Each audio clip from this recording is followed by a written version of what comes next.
Bonjour à vous, bienvenue dans cette nouvelle vidéo, ici Laurine.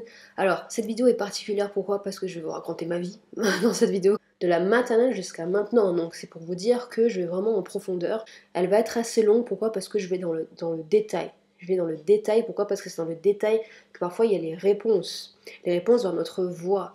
Et on se rend compte, avec le recul, je me rends compte qu'il y a des liens, dans tout mon parcours, il y a des liens qui sont créés, qui font qu'aujourd'hui j'en suis là aujourd'hui. C'est pour ça que c'est très intéressant que je vous en parle aujourd'hui, que je vous partage mon parcours parce que vous aussi ça peut vous aider par rapport à ce que je vais vous raconter, par rapport à mon expérience. Vous allez peut-être vous identifier à ce que je dis, et ça va peut-être vous débloquer quelque chose, ça va peut-être vous faire comprendre quelque chose par rapport à votre propre vie. Alors c'est long, ok, donc prenez un thé, vraiment mettez-vous à l'aise. N'hésitez pas aussi à prendre, si vous le souhaitez, un stylo, de quoi noter. Mon but dans cette vidéo, c'est de me livrer, de vous raconter des anecdotes, des parties de ma vie pour vous aider. Donc, un bon thé et un petit stylo pour noter, et on y va.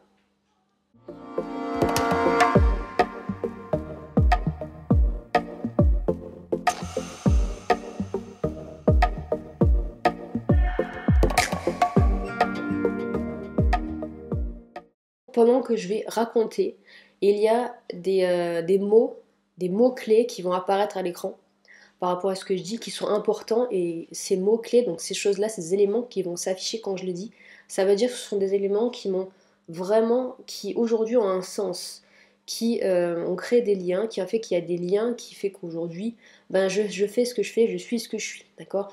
Donc quand il y a des mots qui s'affichent, c'est normal, ça veut dire qu'il y a un élément clé, il y a un facteur clé. Alors quel genre de petite fille j'étais? Quel enfant j'étais? Il se trouve que j'étais une petite fille très, très timide, ouais, très timide. J'étais très observatrice, j'étais à l'écoute, j'avais tendance à être à l'écoute de ce qui m'entourait. Même si j'étais pas focalisée sur quelque chose de spécial, j'arrivais à entendre ce qui se passait autour de moi. Par exemple, une fois, je me souviens, j'étais en maternelle. Pour vous dire que je me souviens des choses qui sont lointaines. Pour vous dire à quel point, enfin j'ai une mémoire de malade, je comprends pas pourquoi je me rappelle des choses aussi loin. Bon bref, donc c'était à la maternelle. J'étais en train de faire je sais pas quoi, j'étais dans la cour d'école, d'accord. Et c'était au moment où les parents viennent chercher leurs enfants. Et je sais plus si c'était mon père ou ma mère qui discutait avec un autre parent d'élève. Et mon père ou ma mère a dit à cette personne, à l'autre parent d'élève, t'as vu ma fille, c'est dommage, elle est trop timide.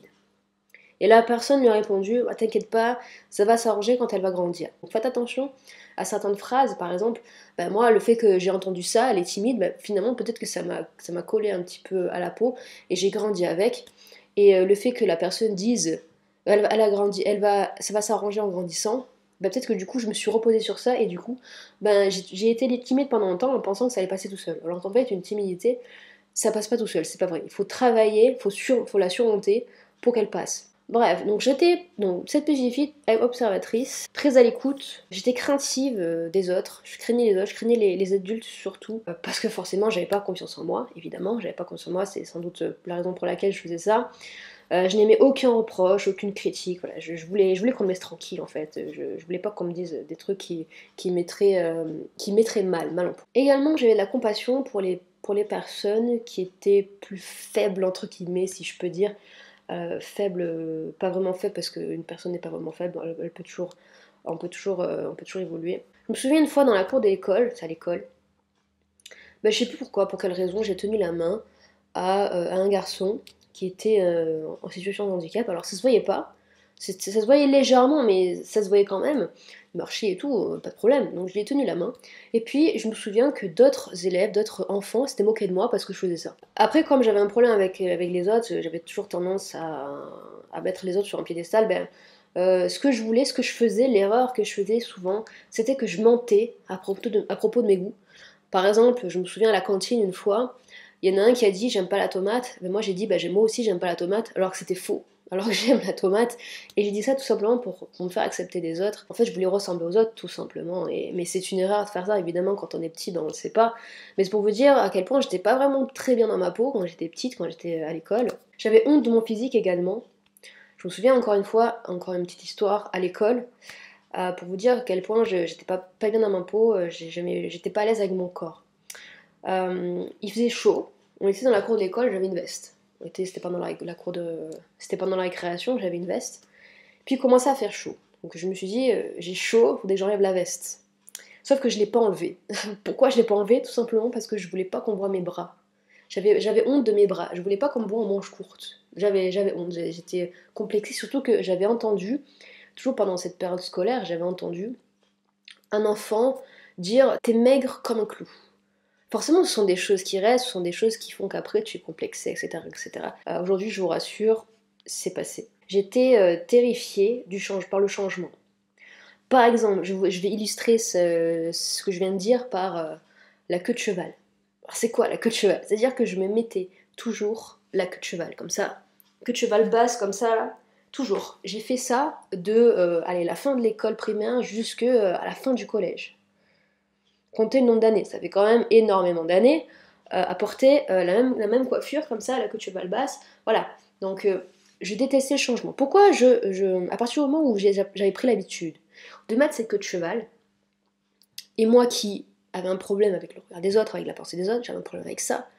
Et quand je me disais que les autres avaient l'habitude de me voir de telle manière, je me disais, si je change, on va se moquer de moi. Si je change, on va me dire quelque chose. Et j'avais absolument pas envie de ça. Donc du coup, qu'est-ce que je faisais? Je gardais ma queue de cheval. Voilà, j'avais absolument peur de changement, c'est-à-dire, en fait, c'est pas le changement qui me faisait peur, c'est le fait de recevoir des phrases, des remarques. Voilà ce que j'avais pas envie. Je voulais qu'on me laisse tranquille. Bref, donc ça c'était un petit peu mon portrait de petite fille. Bon, au-delà de ça, on avait découvert chez moi des facilités. Des facilités, même depuis la maternelle. Je me souviens de maternelle, et puis ça s'est confirmé à l'école, des facilités en dessin. D'ailleurs, je me souviens quand on était dans des moments de détente en classe, que la maîtresse, vous savez, disait bon, vous pouvez faire ce que vous voulez, c'est session libre, sortez les dessins et tout. Alors là, je me souviens, tout le monde disait ouais, super, on fait ce qu'on veut, machin. Il y en a qui sortaient les dessins, il y en a qui sortaient la pâte à modeler, il y en a qui sortaient les jouets qu'ils avaient apportés de chez eux. Bon, ouais, c'était la fête chez mamie, quoi. Donc moi, je sortais mes dessins, je sortais des feuilles pour dessiner avec mes feutres. J'adorais dessiner au feutre. Je préférais que les crayons de couleur. Les crayons de couleur, ça m'embêtait, je préférais les feutres. Et je me souviens qu'il y avait dans ces moments-là, on pouvait circuler dans les rangs entre les bureaux, et il y avait certains élèves, mes collègues, mes camarades, qui venaient voir ce que je faisais, et ils disaient waouh, c'est beau ce que tu fais. Et il y en a un spécialement, je me souviens, qui m'a dit ça, il s'appelle Nicolas. Si on regarde ses vidéos, salut Nicolas, qui m'a dit c'est un talent que tu as. Ah, c'est dingue la phrase ce qu'on peut retenir en fait. J'étais petite, hein, j'étais à l'école primaire, faut voir, j'avais quoi 4-5 ans? 5 ans je crois.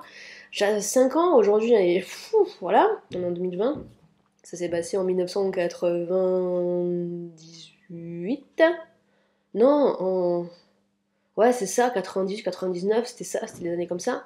Vous vous rendez compte? Je me souviens de ça. Je me souviens qu'un petit garçon m'a dit, pendant que je dessine, tiens, un talent. Et pourtant, il était petit, lui aussi, il avait le même âge que moi.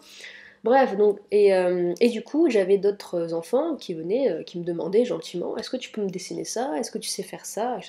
Et je me souviens que ça me faisait plaisir. Ça me faisait plaisir qu'on me demande ça. Et même en dehors de l'école, au centre aéré, parce que nos parents nous ont mis au centre aéré, parce que j'ai 2 sœurs aussi, on allait au centre aéré, et je me souviens avoir dessiné une sorte de personnage, je voulais faire mon super-héros, ça y est. Et une fois que je l'avais fait, je l'ai découpé, et je jouais avec après. Je le prenais, je jouais avec comme si j'avais mon jouet super-héros à la main. Et un camarade, encore une fois, m'a demandé de lui faire, et donc je lui ai fait. Et ça m'a fait plaisir. Donc voilà, le destin, le fait d'imaginer, etc. Ça, c'était moi, et on l'avait remarqué. D'ailleurs, mes parents m'avaient inscrit à des cours le mercredi, pour jeunes, hein, des cours de dessin. Je crois que c'était les beaux-arts pour les jeunes, le mercredi après-midi, à Marseille. J'avais pas du tout envie d'y aller. Pourquoi? Parce que c'est là que j'ai commencé à sentir une sorte de frustration. Pourquoi? Parce que c'était pas le dessin en lui-même, c'est pas le fait d'aller faire du dessin, c'est le fait d'aller faire du dessin que on me demandait de faire. C'est là que je me suis dit, c'est pas encore, c'est en y pensant, en prenant du recul, je me rendais compte que j'aimais pas encore une fois qu'on me dise non, ton dessin il est pas bien, il faut que tu fasses ça, il faut que tu fasses ci, il faut que tu améliores ça. Ça m'embêtait, voilà, ça m'embêtait clairement. Quand on me demande de faire des choses, tu dessines par rapport à telle consigne, tu fais ça parce qu'on te demande de faire ça, voilà, ça m'embêtait. À cause de ça, j'avais jamais envie d'y aller. à ces cours, mais pourtant j'y allais parce que j'étais toute petite et que bah, mes parents ils payaient pour ça et il fallait bien, voilà, vous avez compris. Bref, pour le dessin, on est d'accord, c'était ma facilité. Ce que je retiens aussi de l'école, c'est que je m'amusais. J'ai adoré ces années scolaires, même si j'étais pas bien dans ma peau, même si j'avais quelques petits soucis à ce niveau-là, eh ben, je m'amusais quand même. J'aimais. Ce que je préférais à l'école, c'était pas les cours, c'était la récréation. Voilà. Parce que la récréation, c'était le moment où on s'amuse. Je me souviens d'un jeu qu'on faisait souvent dans la cour, c'était Trap-Trap. Alors, je pense que si vous avez des enfants, et vous le direz aussi, c'est que ce jeu-là, Trap-Trap, ça existe encore. Hein. Vous savez, c'est le fait je crois qu'il y a deux équipes de plusieurs personnes, et l'équipe qui a attrapé le plus de personnes du camp adverse a gagné. Et moi, ça me plaisait ce jeu-là parce que il fallait être rapide. Et moi, j'étais rapide. Je courais vite, et donc à chaque fois on me prenait dans l'équipe, on boulait. On veut Laurine parce qu'elle est rapide. Et ça, encore une fois, ça me faisait plaisir. Ça me faisait plaisir que de pouvoir aider les autres à gagner, par exemple. Enfin, j'étais un bon élément, quoi. Je sentais que j'étais un bon élément, et ça me touchait, ça me faisait plaisir. Donc voilà, les jeux dans la cour de récré, je me souviens, il y avait les billes, il y avait les cartes Pokémon. Souvenez-vous des cartes Pokémon, d'ailleurs, je crois que c'est encore le cas, ça existe encore aujourd'hui, c'est un truc de fou, ça. Il y avait les posters de stars, il y avait donc Trap Trap, Cache-Cache, 1, 2, 3, Soleil, ça aussi je pense que ça se fait encore évidemment. Il y avait quoi aussi? Ah oui, il y avait les courses de rapidité, dans la cour on se faisait ça. On le faisait tous les jours, d'ailleurs je me souviens que j'avais des courbatures d'ailleurs dans les mollets. Donc la course de rapidité, donc c'était un contre un, celui qui était le plus rapide allait gagner.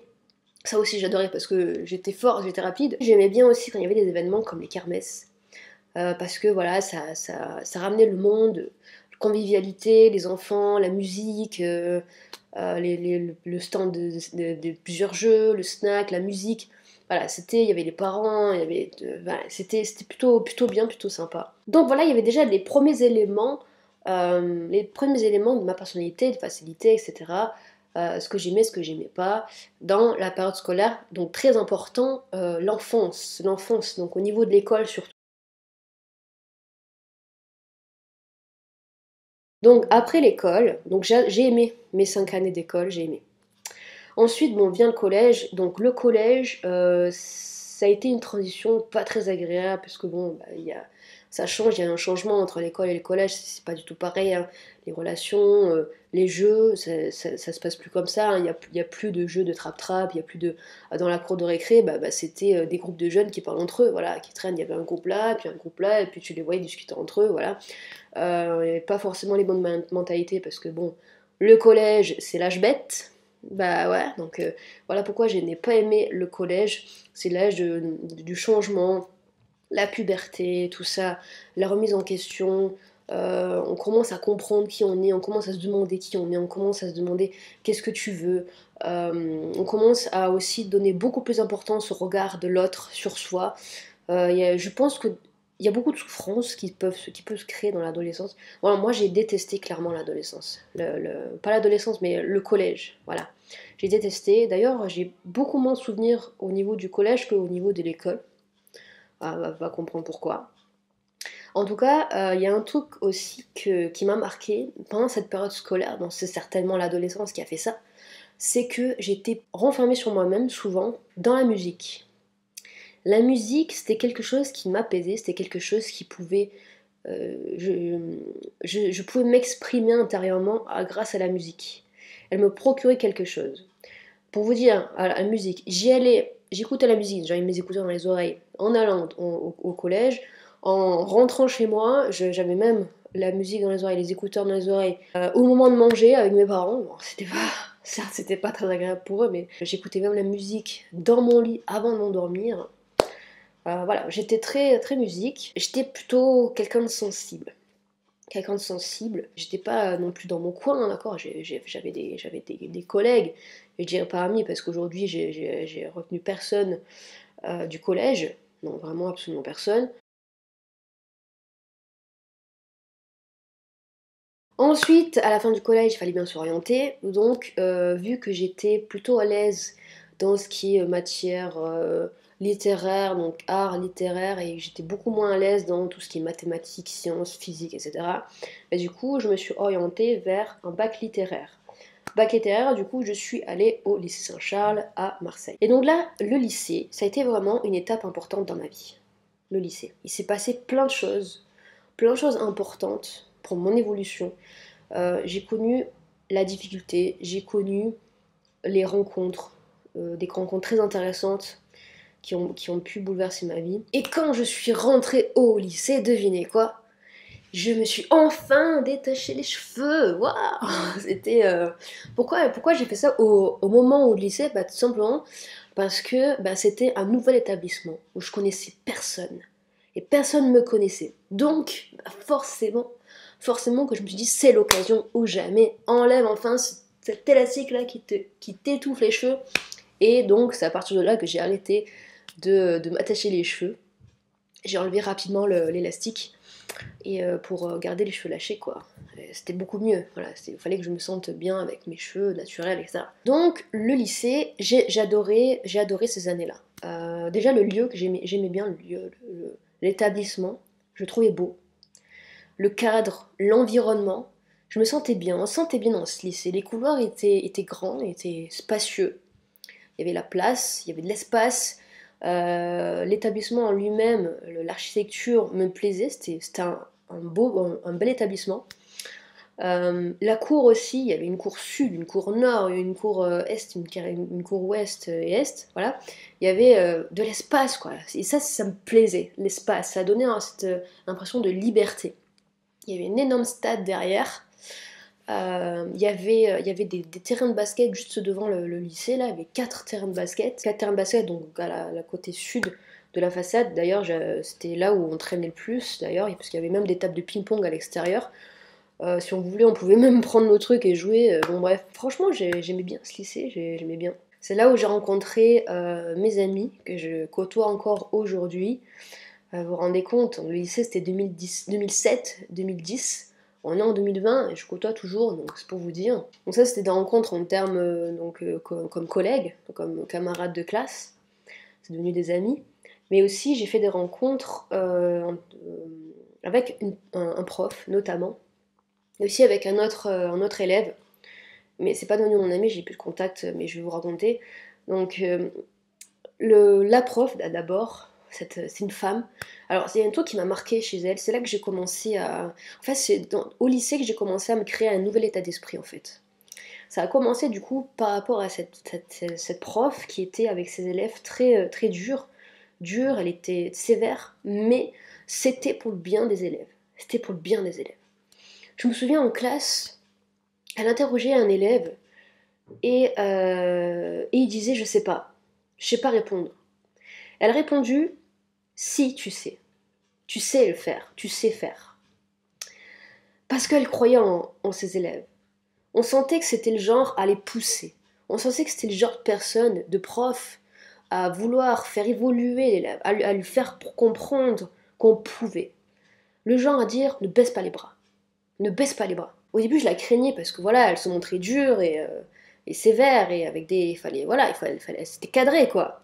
Mais on sentait l'humain derrière. C'est ça en fait qui était bien en fait. Et du coup, il y avait pas mal d'élèves qui l'appréciaient. Même si elle était dure, on sentait le côté humain. Et donc, c'est ce côté positif, cette pensée positive, ça m'a marqué. Est-ce que ça vous rappelle pas le développement personnel? On va en parler après. Ensuite, il se trouve que, donc ça c'était, je l'ai eu cette prof en seconde. Et je l'ai plus ni en première ni en terminale. Dommage parce que franchement c'était une bonne prof et j'avais vraiment senti mes progrès avec elle. J'avais progressé en anglais grâce à elle. Arrivé en terminale, l'année du bac, j'avais besoin d'une aide en anglais. Oui, parce qu'elle était prof d'anglais, je sais pas si je vous l'ai dit. J'avais besoin d'une aide en anglais supplémentaire parce que j'avais d'énormes difficultés et bien sûr on le passait au bac, donc il fallait absolument que je m'améliore en anglais. Et qu'est-ce que j'allais faire? Je suis allée lui demander de l'aide, d'aller la voir en dehors des cours pour qu'elle m'aide. Elle m'a aidée, elle m'a corrigé certaines choses, elle m'a donné des livres, elle m'a conseillé des livres pour m'entraîner, etc. Quel livre d'exercice, quel livre lire, etc. Elle m'a vraiment donné ce qu'il fallait, vraiment ce qu'il fallait. Et puis un jour, en parallèle, il faut savoir que pendant cette période terminale là, j'avais des problèmes familiaux. J'avais des problèmes familiaux assez sévère. Donc c'est pour ça que je vous parle de difficultés dans ma vie. Là, ça a été vraiment une grosse difficulté que j'ai traversée personnellement, donc problème familial.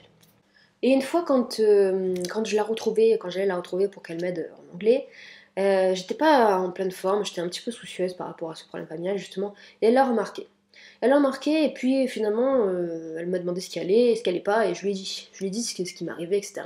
Et cette femme a donc, avec plusieurs jours et tout, elle a voulu m'aider, elle a voulu vraiment m'aider, elle s'est impliquée. Elle a même contacté ma mère, elle a déjeuné avec ma mère et tout. Elle a vraiment aidé, quoi. Voilà une des rencontres qui m'a vraiment bouleversée. Dans le bon sens du terme, bien sûr. Ensuite, toujours en terminale, j'ai fait quelque chose qui est sorti de mon naturel, qui est venu de mon naturel. Et c'est quoi cette chose? C'est que je voyais tout le temps un garçon, dans les intercours, vous savez, pendant les créations et tout ça. Toujours ce garçon, un garçon seul, recroquevillé sur lui-même dans un coin. Et dès qu'il y avait des gens qui venaient lui parler, il était là en train de dire laissez-moi tranquille, il était sur la défensive, quoi. Et les jours passent, et je le vois toujours. Je dis c'est pas possible. On sentait qu'il était pas bien dans sa peau, et on sentait que j'avais envie de l'aider en fait. Je me suis dit c'est pas possible, je peux pas le laisser comme ça. Et même pas, j'y pensais la nuit, vous savez. Avant de m'endormir, je sais pas, je pensais. Et je me suis dit, purée, faudrait que j'aille le voir, faudrait que j'aille l'aider un petit peu. J'avais jamais fait ça de ma vie, hein. Mais il y avait quelque chose qui me disait, vas-y. Surtout qu'en plus, j'avais commencé à adopter cette pensée positive, j'avais commencé à lire des livres sur le développement personnel, à écouter des podcasts pour me sentir plus à l'aise, donc sur la confiance en soi, hein, pour réussir, etc. J'avais commencé tout ça. Et le fait que cette prof m'ait aidé personnellement, ça aussi, ça m'avait reboosté, ça m'avait montré, ça m'avait donné un autre état d'esprit. Et quand je l'ai vu, donc, ce garçon, ben, j'allais le voir et je lui ai dit, ok, toi, il faut que tu arrêtes enfin, j'ai pas dit comme ça, mais je veux dire, il faut que tu arrêtes de croire que tout le monde est mauvais. Ok, il y a des gens qui sont mauvais, mais il y a des gens qui sont tellement bien. Il y a des gens qui sont là pour t'aider. Il y a des gens il y a une personne même qui pourrait être là et changer ta vie. Il y a des personnes qui sont là pour t'aider. Il y a des personnes qui sont là pour te pousser. Il y a des personnes qui sont là pour t'aider à surmonter tes peurs, à atteindre tes objectifs. Il y a des gens bien. Il y a des gens bien. Il n'y a pas que des gens mauvais. Peut-être que tu as été agressé par des personnes, tu t'es senti agressé, etc. Mais c'est pas parce qu'elles sont comme ça que tout le monde est comme ça. Ok, il y a des gens mauvais, mais pas tout le monde est. Ok. C'est ça que je lui ai dit. Je le voyais souvent. J'allais le voir souvent pour lui dire des choses comme ça.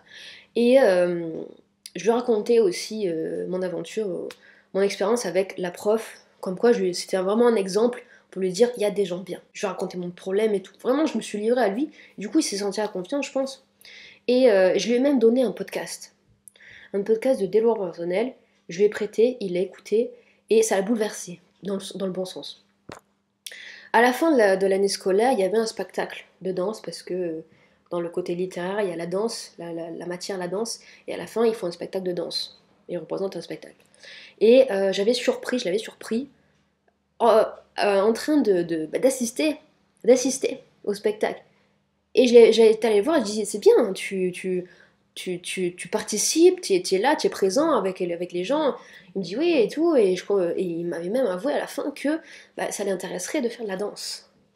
Donc j'avais réussi mon coup en fait, j'avais réussi à l'aider. Et je le voyais même parler à des gens. Et donc ça c'était quand même super, c'était top. Donc même si j'avais du mal socialement, je me suis retrouvée à aller parler à un inconnu pour lui donner des conseils, alors que je ne connaissais ni d'Adam ni d'Ève.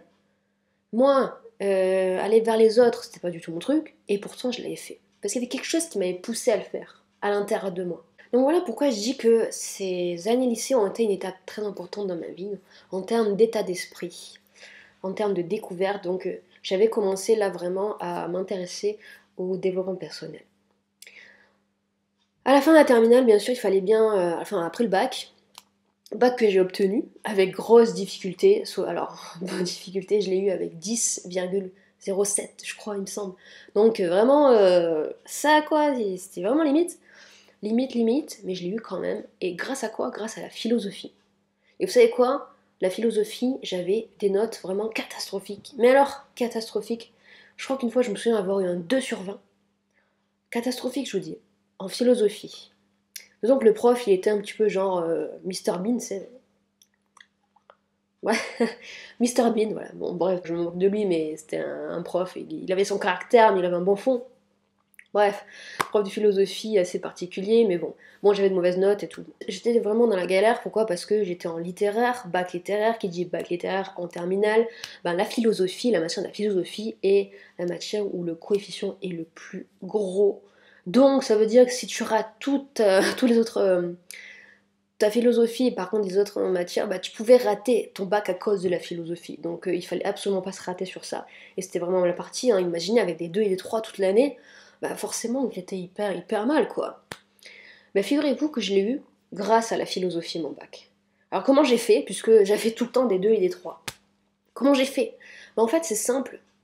Ce sont les livres que j'ai lus en développement personnel qui m'ont aidé. Notamment un livre qui s'appelle L'homme qui voulait être heureux de Laurent Gounel. Ce livre m'a inspiré. Et figurez-vous que lorsque je suis tombée, j'étais le jour du bac, d'accord? On entre dans la salle, on s'assoit à la table, au bureau, et puis on nous distribue les sujets.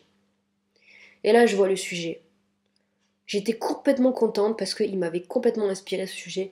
Et j'ai tellement été inspirée par le livre, et le livre que j'ai lu s'accordait à ce sujet-là, en fait. Du coup, j'étais hyper inspirée. J'étais super inspirée. Donc, ce développement personnel m'avait permis de me débloquer, en fait. Au niveau de la philosophie, en fait, ça m'avait complètement aidé à m'ouvrir, en fait. Étant donné que j'avais changé mon état d'esprit, ben, tout devenait plus simple. Et heureusement que ce sujet-là m'avait inspiré. Et donc, c'est grâce à ça que j'ai fait quelque chose de... Voilà, j'ai eu 12 sur 20, on peut dire. J'ai eu 12 sur 20, donc tu as des 2 de l'année, tu passes de 2 à 12. Franchement, c'est un truc énorme. Donc j'étais hyper contente. Bon, bref, j'ai réussi mon bac grâce à ça. Pour vous dire à quel point le développement personnel m'a apporté finalement assez tôt, quoi. Bref, j'ai eu mon bac. Et donc après, en termes d'orientation pour après le bac, bah, c'est vrai que je ne savais pas. Au début, je savais pas. Avant de passer le bac, je savais pas. Vous savez, on a des post-bac et tout. On nous demande avant de passer le bac ce qu'on veut faire. Il faut s'orienter, il faut se décider avant de passer le bac. Bien sûr, c'est logique. Et je m'interrogeais sur le dessin, sur le côté art, etc. Je me souviens avoir interrogé une autre camarade qui, elle aussi, avait des facilités en dessin. Et du coup, je lui ai dit, je lui ai posé la question directement, est-ce que toi, tu vas t'orienter là-dedans dans le dessin? Tu vas faire un métier dans le dessin? Je lui ai dit. Elle me dit non, parce que j'ai peur que ça me dégoûte et je préfère le garder en loisir. C'est une phrase qui m'a marqué. Vous vous rendez compte, il y a des choses que vous vivez et qui vous restent en tête, et ce sont finalement ces choses qui vous restent en tête, des souvenirs, sont des éléments qui vont vous aider finalement à vous orienter, qui vont vous aider à faire des choix dans votre vie, à trouver votre voie. Et c'est vrai qu'elle avait raison de dire ça. Ça m'avait rappelé justement le fait que, justement, souvenez-vous, quand j'étais petite, mes parents m'avaient inscrite à des cours de dessin le mercredi soir, quand j'étais à l'école. Et c'est vrai que j'avais retenu que lorsque on me forçait à faire quelque chose, un dessin, bah ça me plaisait pas. Alors imaginez si je me mettais à un boulot, un métier dans le dessin et où je sois forcée à dessiner. Ça allait pas me plaire, c'était sûr que ça allait pas me plaire. Et en plus, dans la section littéraire, j'avais pris l'option art plastique. C'était une option art plastique. Et l'art plastique ne me plaisait pas, les cours ne me plaisaient pas. Je dis pas que c'était pas intéressant, c'était intéressant, on a fait des choses intéressantes, on a même fait des sorties, on a fait une sortie sur Paris même pour aller voir tous les musées de Paris, c'était intéressant. Mais le fait que le prof nous dise un sujet, il fallait trouver une idée, une création par rapport à ce sujet-là, bah parfois j'avais aucune inspiration, j'avais pas d'inspiration parce que je me sentais forcée en fait. Donc ce côté art plastique, le fait de dire tu dois faire ça, ça me plaisait pas. Donc le côté art plastique, dessin, je ne voulais pas me lancer là-dedans. Ça m'intéressait pas en fait. Je voulais garder ce dessin pour l'imaginaire, pour quand j'en aurais envie en fait. Je voulais pas qu'on me force à faire ça. Je savais que j'avais un don, une facilité là-dedans, mais c'est pas parce que j'avais une facilité là-dedans qu'il fallait que j'en fasse un métier absolument, d'accord? C'est vraiment ça, il faut comprendre. Si aujourd'hui vous avez des facilités dans quelque chose, ça veut pas forcément dire qu'il faut que vous en fassiez votre métier.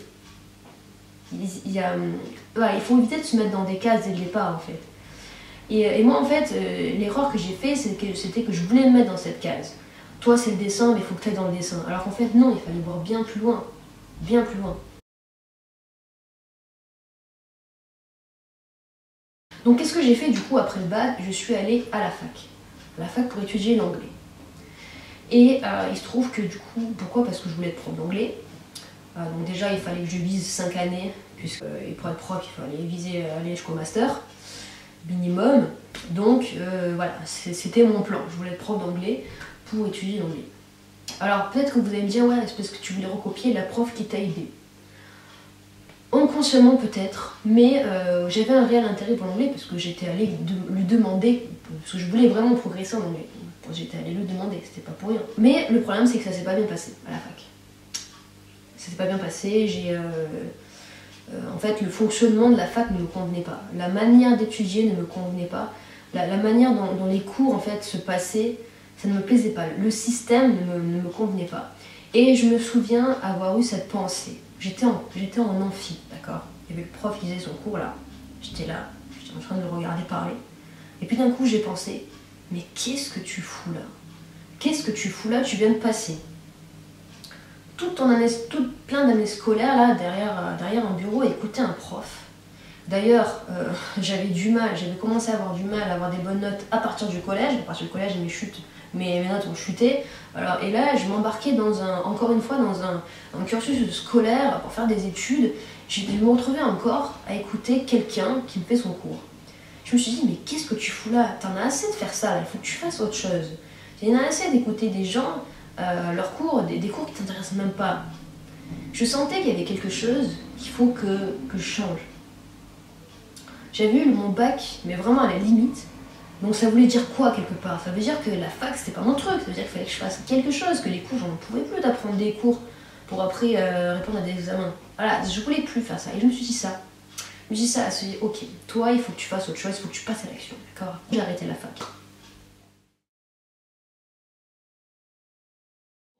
Je me suis retrouvée chez moi, à pas savoir quoi faire, être paumée. Voilà, donc on était quoi? C'était en 2011. Non, en 2011-2012, voilà, j'étais paumée. Voilà, là, j'avais aucun, étant donné que je voulais pas être dans le dessin, j'avais aucune idée. J'étais chez moi, mais c'est à partir de là, en étant chez moi, avec mon ordinateur, c'est à partir de là que j'ai commencé à faire des recherches vers un métier, puis un autre. J'essaie, je tente, d'accord? Le premier essai, ça a été la décoration sur céramique.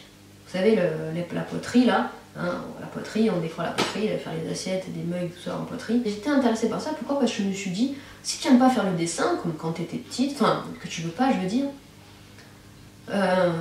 j'avais retenu quand même que j'étais à l'aise dans tout ce qui est manuel, travaux manuels. Donc je me suis dit, bah voilà, j'ai découvert la céramique en allant à un salon des métiers. Et je me suis dit, voilà, j'associais ce métier-là au fait que j'étais à l'aise manuellement. Donc du coup, je suis lancée dans ça. Le CAP décoration sur céramique. Ça se passait sur Aubagne, donc il y a une école céramique là-bas. Et donc j'ai fait ça sur un an. Pendant un an, c'était une formation d'accéléré pour adultes. J'ai fait ça pendant un an. Malheureusement, ça ne me plaisait pas. J'ai pas continué. Enfin, c'était très intéressant. C'était intéressant, encore une fois, c'était intéressant. Hein. Mais en faire mon métier, non. J'estimais que c'était pour les passionnés, parce que quand j'observais des gens, il faut être en capacité de faire ça aussi quand on cherche à savoir. Il faut observer beaucoup ce qui se passe autour de nous. C'est-à-dire que je voyais des gens, on voyait qu'ils étaient passionnés. Pourquoi? Parce qu'ils avaient l'imagination. Ils étaient intéressés, on sentait qu'ils étaient intéressés. On sentait qu'ils cherchaient des méthodes pour trouver l'imagination, pour pouvoir faire ce dont ils avaient imaginé aussi. Moi, j'étais pas du tout dans le cas. J'étais pas du tout de cette personne. En fait, moi, j'étais là parce qu'il fallait bien que je fasse quelque chose, en fait. Il fallait bien que je fasse quelque chose. Encore une fois, la décoration, bah, j'étais à l'aise avec ça, puisque voilà, ça touche encore une fois le dessin. Mais j'étais pas mauvaise. J'ai eu mon CAP décoration sous céramique, j'ai eu mon CAP, mais j'ai pas continué parce que j'étais pas une passionnée. Et puis le domaine en lui-même c'était compliqué. C'était compliqué, il fallait monter sa boîte pour pouvoir réussir. Moi, j'avais pas forcément envie de monter ma boîte là-dedans. Voilà, c'était beaucoup de travail. Donc non. Me revoilà partie à la case départ. Qu'est-ce que j'ai fait après? Il fallait bien travailler. Voilà, donc j'ai trouvé un emploi. Mon premier emploi, mon premier boulot. J'ai trouvé mon emploi donc sur Aix. Sur Aix et aux alentours de Gardanne. J'étais distributrice de publicité. C'est-à-dire que bon, le centre était sur. Enfin, l'entrepôt était à Aix, Aix-les-Milles, et puis moi il fallait que je fasse ma distribution dans le secteur de Gardanne. Boulot que j'ai fait pendant 8 à 9 mois. Et j'ai arrêté parce que j'ai voulu me lancer dans la pâtisserie. Encore une fois, en rester pâtisserie, voilà, c'est encore une fois manuel. J'étais persuadée, j'étais restée dans le truc qu'il fallait faire quelque chose de manuel. Manuel. J'ai testé la céramique, voilà, je voulais tester la pâtisserie, voilà, faire des gâteaux, etc. Pourquoi je me suis lancée là-dedans? Parce que, au point où j'en étais, j'observais un petit peu mon quotidien, et c'est vrai que le dimanche, ça m'arrivait de faire des gâteaux pour la famille. Quand je faisais les gâteaux, je me disais, ah, j'aimerais bien apprendre plus de l'italien pour faire de meilleures choses. Et c'est pour ça que du coup, j'ai voulu faire un CAP pour me professionnaliser, on va dire. Un vrai diplôme, CAP pâtisserie. Donc j'ai passé en 2 ans. En 2 ans en alternance, donc comme le CAP céramique, c'était en alternance, donc j'ai fait plein de stages dans plusieurs entreprises. Là c'est pareil, il fallait que je trouve un maître de stage pour travailler en entreprise. D'accord, donc j'allais vraiment dans une vraie boîte, quoi. D'un côté il y avait les cours en CFA, et de l'autre côté il y avait en parallèle le boulot, quoi, l'emploi en tant qu'apprenti. Dans une vraie structure, dans une vraie entreprise. Encore une fois, j'étais à l'aise dans ça. J'avais des facilités. Et je me rendais compte que finalement, j'avais des facilités pas que dans le dessin, j'avais des facilités dans l'esprit manuel, dans le fait d'être dans la précision, dans la minutie, j'avais une certaine sensibilité en fait, avec mes mains. Voilà, et donc du coup, j'arrivais à le faire. Donc c'est là que je me suis rendu compte, je me dis, il n'y a pas que dans le dessin que tu sais faire des choses. Tu sais faire des choses t'as des facilités dans d'autres choses. Par contre, là, il y avait quelque chose qui me gênait énormément. C'était la hiérarchie, le chef. Le chef, le second, les apprentis. Bon, moi, j'étais apprenti. Et ce que je n'aimais pas, c'est, vous savez, on travaillait dans un labo, et tout le monde, le chef pouvait voir ce qu'on faisait. Il pouvait voir si on faisait du bon travail, si on faisait bien ce qu'il avait dit, etc. Donc, je me sentais surveillée, je me sentais pas bien. Et tous les matins, quand j'y allais, j'étais pas angoissée, mais j'étais pas à l'aise, quoi. Je me disais, ah, on va encore me surveiller, on va encore me dire fais ci, fais ça. Et là, souvenez-vous, ça revient encore une fois. Fais ci, fais ça, je voulais pas. C'est comme quand je faisais mes cours de dessin, qu'on me dit tu dois faire ça, tu dois faire ci. Et ça me plaisait pas. Ça me plaisait pas. Et là, ça revenait. Vous vous rendez compte ce que j'avais déjà vu avant, donc quand j'étais petite, ça, je le revoyais là, au travail. Le fait que je n'aimais pas en fait l'autorité. Je n'aimais pas l'autorité. J'aimais pas qu'on me dise quoi faire. J'aimais pas qu'on me dise tu fais ça et c'est pas autrement. J'avais pas de liberté, je pouvais pas être imaginative. C'est comme quand le dessin quand on me disait quoi dessiner. Je voulais pas. Moi quand je dessinais c'était comme ça. L'imagination venait. Et là c'était hors de question que j'utilisais mon imagination puisque on me disait quoi faire. En fait je devais être bête et disciplinée, quoi, tout simplement. Et moi, être bête et disciplinée, ça me gonflait clairement. Donc je me rendais compte que j'aimais ma tranquillité, j'aimais pas être surveillée. Et puis je me suis rendu compte, arrivé à la fin de ces 2 années de CAP pâtisserie, quand il fallait encore une fois s'orienter, est-ce que tu continues la pâtisserie, est-ce que tu arrêtes, si tu arrêtes de te former, où est-ce que tu vas travailler, il faut que tu cherches un emploi, un emploi dans la pâtisserie, qu'est-ce que tu fais? Encore une fois la question, qu'est-ce que tu fais? J'avais des doutes. Je suis allée à un entretien d'embauche pour travailler dans un restaurant. Un entretien d'embauche qui n'a pas été concluant, mais j'ai envie de dire c'était un mal pour un bien parce que du coup, je me suis retrouvée sans rien. Et finalement, je me suis dit non, je veux pas continuer la pâtisserie. Je veux pas continuer la pâtisserie, pourquoi? Parce que je trouvais pas le sens en fait. Faire des gâteaux pour faire des gâteaux, ok. T'es enfermé dans ton laboratoire, tu fais des gâteaux, tu sais pas si ce que tu fais est bon, tu travailles à la chaîne, toujours la même chose, tous les jours, tu fais toujours les mêmes gâteaux tous les jours. Puis ça s'arrête là en fait, ça s'arrêtait là. Il n'y avait pas pour moi une continuité. C'est-à-dire que les gens, déjà tu sais pas si le gâteau ils ont aimé, et deux, bah, une fois qu'ils l'ont mangé, ils l'ont mangé quoi, c'est terminé, et toi il faut que tu recommences, que tu recommences, que tu recommences. Et ça, pour moi, il n'y a pas de sens. Je me suis dit, si je veux continuer à faire des gâteaux, c'est pour le faire pour une bonne raison, c'est-à-dire pour faire plaisir à mes proches. Là au moins je sens que ça fait plaisir, là au moins ok, voilà, je voulais plus faire continuer des gâteaux pour des inconnus, je sais même pas si ça leur plaît, pour un chef qui a lui a sa recette, il faut faire sa recette, et toi tu, voilà. En plus, il y a ce côté enfermement, laboratoire. Je voulais trouver un sens et je voulais me sentir plus utile. Je voulais me sentir plus utile. L'utilité, c'était quelque chose qui me restait en tête. Il y avait quelque chose dans le social que je pouvais faire, c'est-à-dire être en contact avec les autres, même si j'avais toujours eu du mal à faire ça. Je me souvenais que j'avais déjà pensé, si tu surmontes le fait d'affronter entre guillemets les autres, bah, tu te sentiras beaucoup mieux et ça sera vraiment un vrai épanouissement pour toi. Je me dis, il faut que tu surmontes ça, il faut que tu surmontes cette timidité, cette gêne que tu as avec les autres, il faut que tu surmontes ça. Je me dis, essaye le social.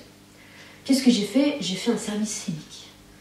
Service civique, donc c'est pour les jeunes entre je crois 15 et 25 ans ou 16 et 25 ans. C'est un an de ta vie où tu réponds à des missions pour améliorer un petit peu les problèmes de la société. J'espérais vraiment trouver quelque chose à la fin de ce stage, enfin ce que j'appelle ça un stage d'un an, de 9 mois. Finalement, j'ai rencontré, c'est vrai, des personnes intéressantes, puisque ce sont des personnes qui sont dans l'humain, hein, forcément. Des personnes qui sont dans le social, c'est qu'elles sont dans l'humain, elles sont intéressantes. Bon, il y avait des jeunes forcément qui faisaient ça parce qu'ils ne savaient pas non plus quoi faire, mais c'est vrai qu'il y avait autrement des jeunes qui étaient vraiment dans l'humain, donc du coup intéressant, notamment notre responsable de mon groupe de jeunes, Yohan, si tu regardes un jour cette vidéo, bah, je te fais un coucou, qui était vraiment une personne très bien, très sensible. Je l'ai vu une fois, on était dehors.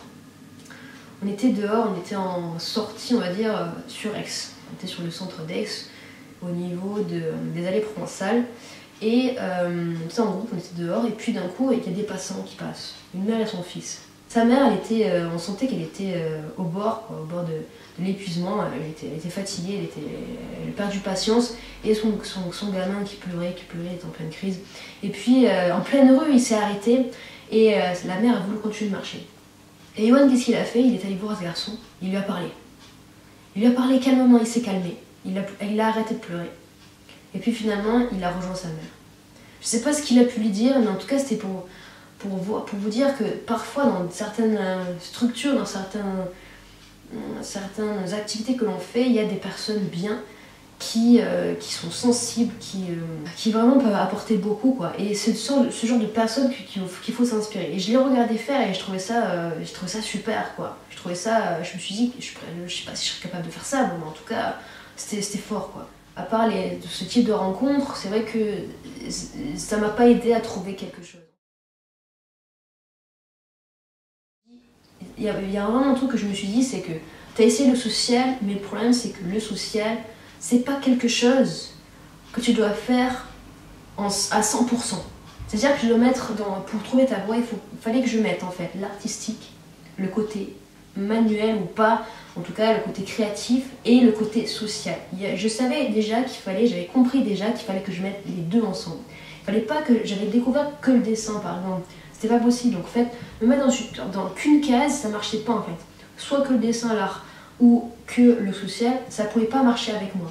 Donc je commençais à comprendre qu'il fallait que je associe peut-être plusieurs domaines pour me sentir bien, pour trouver un certain équilibre. D'accord?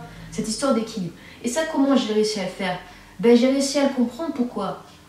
Tout simplement en faisant, en m'engageant dans des choses. Je m'étais engagée pour un CEPA pâtisserie. Je me suis engagée pour le service civique. Je me suis engagée pour une autre chose.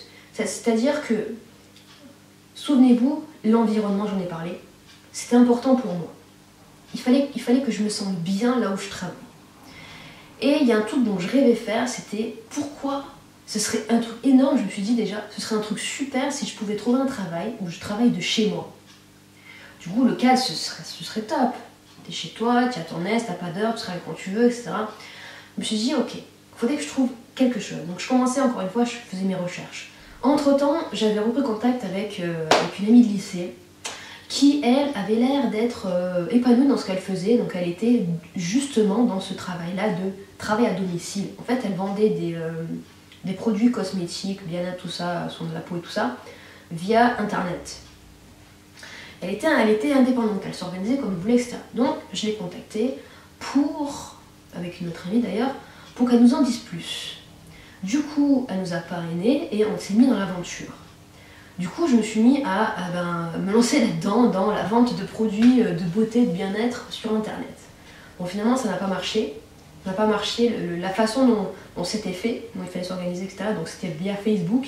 Facebook, c'était pas un truc voilà, il fallait faire des posts tous les jours. Toujours, il fallait poster sur un produit. Et c'était pas... J'y arrivais pas parce que être assis sur Facebook, voilà, déjà, poster des choses de ma vie, je le fais jamais. Donc imaginez, bon voilà, ça marchait pas avec moi en fait. Par contre, ce que j'avais découvert, c'était l'entrepreneuriat sur Internet. Quand j'ai commencé à faire ça, du coup, via Facebook, il y avait des entrepreneurs, naturellement, que j'ai commencé à connaître. Indirectement, mais j'ai commencé à connaître. J'ai commencé à voir ce monde de l'entrepreneuriat, l'entreprise sur Internet. J'ai commencé à vraiment me rendre compte que des boulots sur Internet, ça existe et qui peuvent bien marcher. Et c'est là que du coup j'ai fait mes recherches. Travail sur Internet. Je suis tombée sur un article sur Facebook, d'ailleurs, c'était un lien sur Facebook, comment vivre de son blog. Un qui a fait ça et qui avait publié ce lien. Si vous voulez vivre de votre blog, cliquez sur le lien parce que la personne qui fait ça m'a vraiment aidé. J'ai cliqué. Pour que j'en étais, ça pouvait m'intéresser, ça m'intéressait, donc j'ai cliqué. C'était un homme qui racontait comment il a réussi à vivre de son blog. Voilà, et c'est là-dedans que j'ai commencé, cet engrenage a commencé à faire ma chaîne YouTube. Ma chaîne YouTube, j'ai une première chaîne YouTube sur la pâtisserie où j'aide les gens à réussir leur service de pâtisserie. Et puis maintenant, depuis quelques mois, j'en ai créé une autre. J'ai créé un autre business sur Internet, donc premier business sur la service de pâtisserie. Et le deuxième maintenant, c'est un deuxième sur comment apprendre aux gens à trouver leur voie, à trouver un métier qui leur plaît. Donc en termes de reconversion, parce que moi c'est ce que j'ai fait, j'ai pas été de me reconvertir, j'ai fait pâtisserie, j'ai fait CAP céramique, après j'ai fait pâtisserie, j'ai travaillé, j'ai fait des boulots alimentaires, j'ai voulu être prof d'anglais, voilà, je me suis reconvertie plusieurs fois j'ai changé de métier, plusieurs fois j'ai voulu vraiment changer de tout au tout, et donc aujourd'hui, avec le recul, je sais ce qui m'a permis de trouver ma voie, et donc je le partage sur cette chaîne. Je fais des vidéos, j'ai fait même des formations, j'ai fait un bilan personnel, j'ai fait une formation qui s'appelle Projet professionnel qui vous aide à trouver votre voie et à monter votre projet. Voilà, j'ai fait aussi une formation bilan de compétences. J'ai créé des outils pour vous aider à trouver votre voie, donc c'est maintenant ce que je fais via Internet, ce deuxième chose, donc cette chaîne YouTube. Donc j'ai un site Internet et une chaîne YouTube pour vous aider à trouver votre voie.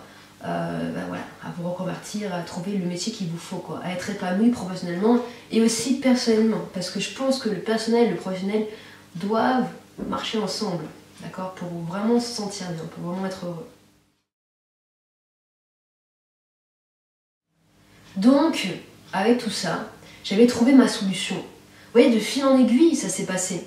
Ça s'est passé de fil en aiguille, c'est-à-dire qu'au début, le dessin, oui, le côté artistique, mais une case, ça me plaisait pas qu'on me dise quoi faire. Ça m'a amené à, pas le dessin, mais quand même le manuel, donc je me suis mis dans le manuel. Je me suis rendu compte dans les travaux qui étaient dans ce manuel que la hiérarchie, j'aimais pas ça, j'aimais pas l'autorité, je préférais travailler seule, enfin j'ai travaillé en équipe, mais je veux dire, je voulais pas recevoir d'ordre. J'avais un problème avec ça, je voulais plus de liberté. J'ai aussi découvert que je voulais plus de sens et plus d'utilité. Et finalement, après, avec tout ce que je vous ai raconté, je voulais aussi être dans un lieu qui me plaît, donc le chez moi, que ce soit facile, Internet. Et donc, par rapport à tout ce que je vous ai raconté, qu'est-ce qu'on retrouve dans mon métier là de maintenant, d'être web entrepreneur, donc aider les gens sur Internet, d'accord, à trouver leur voie, donc c'est du développement personnel. Qu'est-ce qu'on retrouve du coup par rapport à tout ce que je vous ai raconté? On retrouve quoi? On retrouve la liberté, on retrouve la créativité, on retrouve le cadre, on retrouve le fait d'aider le développement personnel, on retrouve le fait qu'il n'y ait pas d'autorité, un sens et un accomplissement puisque j'ai créé une entreprise, du coup je crée une entreprise sur internet, d'accord, aider les gens. De moi, ça vient de moi. Donc vous voyez que c'est pas parce qu'on se dit je veux quelque chose, je veux être plus créatif qu'il faut se mettre que dans le créatif. C'est pas parce qu'on se dit que je veux un truc où je veux aider les autres, où je veux me sentir vite, qu'il faut se mettre que dans le social. Voilà, en fait, j'ai pris plusieurs éléments de mon parcours et je les ai mélangés en fait. Et j'ai créé mon métier en fait, j'ai créé ce qu'il me faut vraiment. Donc ça veut dire que... Ça veut dire quoi? Ça veut dire que pendant tout mon parcours, il y a un fil conducteur qui s'est créé. Parce que j'ai agi, parce que j'ai essayé des choses, parce que j'ai tenté. Et c'est ce qui fait que... Et le fait que j'ai tenté, c'est ce qui fait que du coup j'ai trouvé ce qu'il me fallait. J'ai fait ma tambouille en fait. J'ai fait mon mélange, j'ai fait ma recette. Et la plupart du temps, j'ai agi en écoutant mon ressenti. C'est vraiment à partir du moment où j'ai écouté ce que je voulais vraiment, mon ressenti, que j'ai commencé à vraiment rassembler les bons ingrédients vers ma voix. Et bien sûr, mon début de parcours, donc au niveau de l'enfance et tout, quand je vois aujourd'hui ce que je suis, et quand je me remémore qui j'étais en enfant, forcément il y a des similitudes entre l'enfant que j'étais et maintenant. C'est pour ça que je vous ai tout raconté du début jusqu'à la maternelle, jusqu'à l'école, à maintenant, parce qu'il y a des liens. Je sais pas si vous les avez remarqués, mais il y a des liens. Je vous ai mis d'ailleurs les mots-clés qui s'affichaient là pendant que je vous parlais. Et voilà, c'est pour vous dire que tout est important lorsqu'on cherche notre voie. Rien n'est anodin, j'ai déjà dit dans une de mes formations, quand on cherche notre voie, rien n'est anodin. Et il faut écouter son ressenti, il faut faire en fonction de ce que l'on pense, il faut faire en fonction de notre intuition. Donc n'oubliez jamais d'écouter votre ressenti et d'agir en fonction de lui. Et vous avez les réponses dans votre parcours. C'est pour ça que je voulais absolument vous partager tout ça dans cette vidéo. C'est une vidéo très très longue, il y a beaucoup de détails que je cite. Si vous êtes arrivé déjà jusqu'ici, je vous dis merci, vraiment merci, parce qu'une vidéo aussi longue que ça, c'est rare que les gens aillent jusqu'à la fin, et pourtant vous êtes là encore. Donc pour ça, merci de votre attention, merci de votre écoute, merci de votre confiance. Si vous êtes arrivé jusqu'ici, c'est que ce que je vous ai dit vous a intéressé, c'est que vous voulez vraiment trouver votre voie. Et donc pour ça, merci, vraiment merci du fond du cœur. C'est la première fois que j'ose parler de moi, de ma vie comme ça, dans une vidéo, les mettre publiquement. Voilà, donc encore merci. J'espère que vous avez vraiment été intéressé par ce que j'ai dit.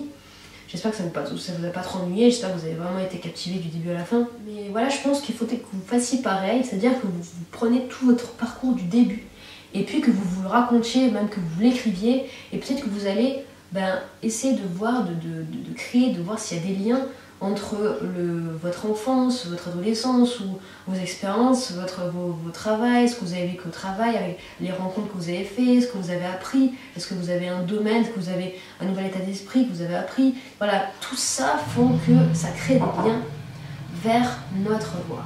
C'est ce que je vous ai montré là en vous racontant mon expérience, mon parcours, en vous racontant mes faiblesses, qui j'étais, quand j'étais petite, mes doutes, mes craintes, mes peurs, ce que j'ai appris, les rencontres, l'expérience. Voilà, je vous ai vraiment tout raconté.